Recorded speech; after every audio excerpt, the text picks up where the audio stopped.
I come from a very small town in Tennessee. Thank you. I was raised by a pack of passive-aggressive women. I learned to say things like, "Oh, you're wearing that."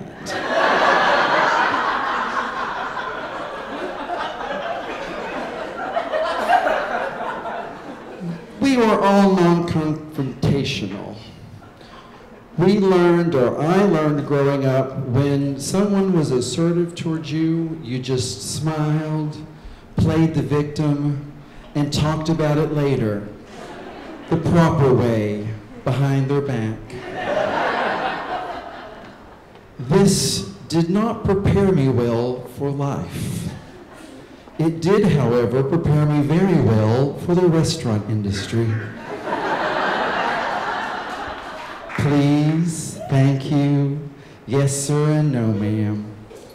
So in the late 1990s, I found myself waiting tables at the Daily Grill on Connecticut Avenue. Do you know this?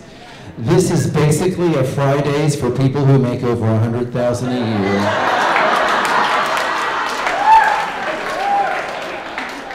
I am in my late 30s, and I am waiting on 20-year-old somethings that are living the life that I am supposed to have. I'm giving them Cosmos and beers. It's one Friday night, and it's really busy, and I would go in at 3:30 in the afternoon, and the bar would close at 1.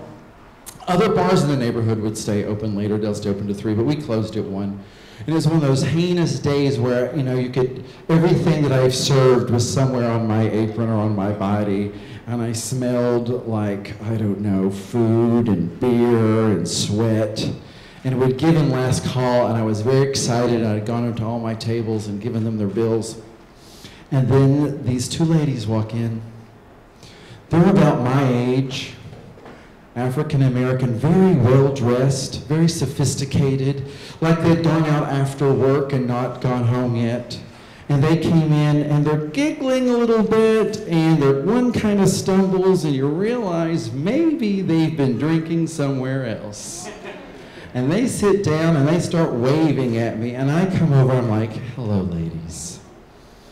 I'm really sorry, but we've already given last call." And she said, no, please. We need something to drink. So I went over to the bar and I asked the bartender, and I pointed the bartender over to them, and they waved at the bartender, and he's like, "No, sorry." So I walked back over, I'm like, "Yeah, I'm really sorry. I can't get you anything to drink." Then something happens. She put her hands on her hips. She stood up and she said, "Is it because I'm black?"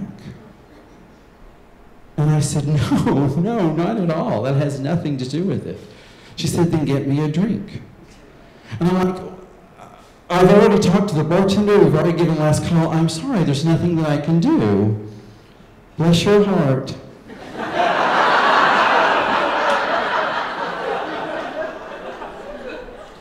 And she reared back and said, "Then I guess you're worthless." And my stomach kind of fell. You know that feeling how you were scolded by your parents growing up?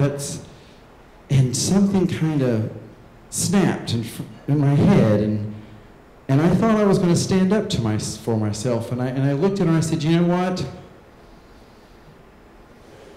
You have to be the rudest person I've ever waited on." And I thought I had crossed a line. And she reared back and she said, "Do you think I care what you think about me, you silly faggot? You're probably just angry because I get more dick than you."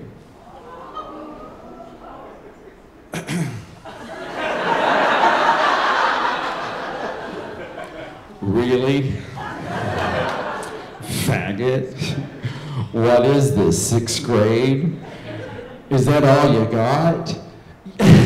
Let me explain something. See, that word used to mean something to me when it was called out to me in gym class in high school. That word meant something to me when my uncle used it at Thanksgiving table after I had come out to the family. That word used to mean something to me when college frat boys screamed it at me in front of my mother. But guess what, sister? I grew up, I left a small town, I moved to the big city, I'm not ashamed of who I am. And if you think your drunk ass is going to come into my house and crack my face, you got another thing coming. And let me tell you, so you will know, and one day your children will know, I'm getting all the dick I want.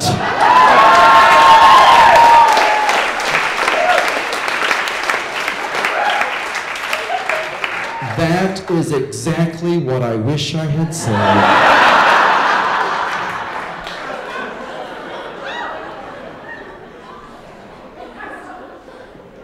What really happened was I became 18 again, where my mom and my sister were helping me move into my dorm room.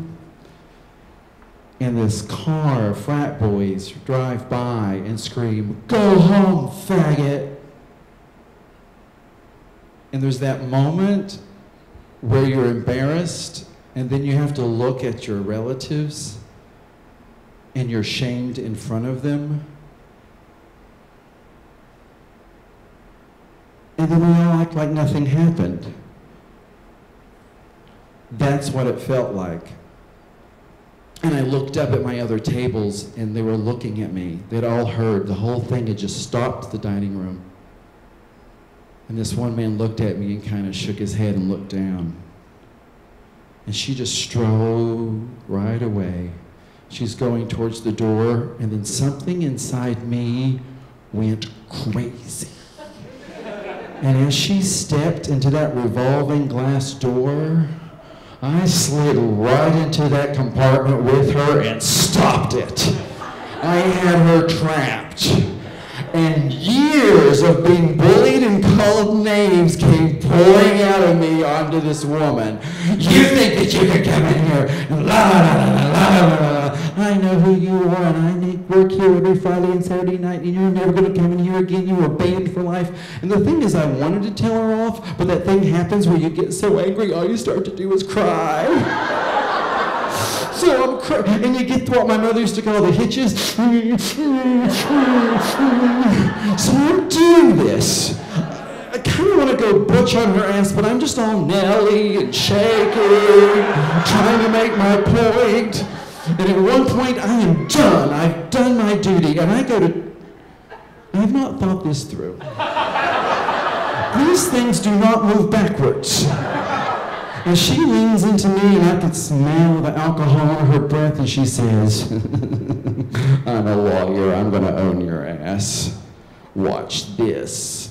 And she starts beating on the glass. "He's trying to kill me! He's trying to kill me!" So I'm pushing on her, and she's pushing on me, and people from the bar have started to gather around to watch this.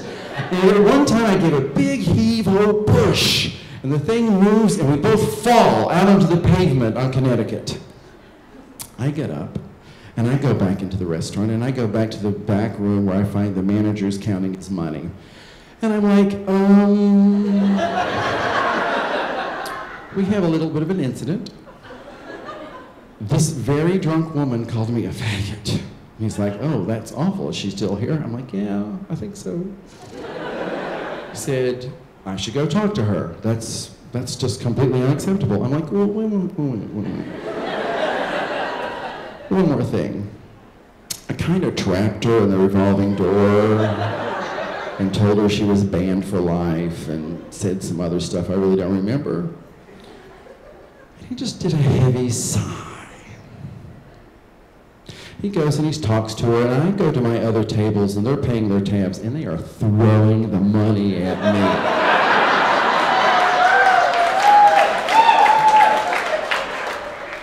The manager comes up to me, and he positions himself so his back is to her, and he's facing me, and he starts doing this. "Listen, she's not going to leave until I fire you, so I'm pretending to fire you right now, and I want you to take off your apron and look really upset and go to the back of the restaurant." And I'm like, "Really? Really?" And I do it. And the next day I come in, and the general manager calls me into a back room, and he has this little write-up form, because I didn't think I was being very hospitable. Seems like I get a 3-day vacation. So I sign on the comments, "She better be glad I didn't go all butch on her drunk ass." And I take those 3 days and I get a new job. Because there's something that happens that once you stand up for yourself, it feels good and you continue to do it. Thanks.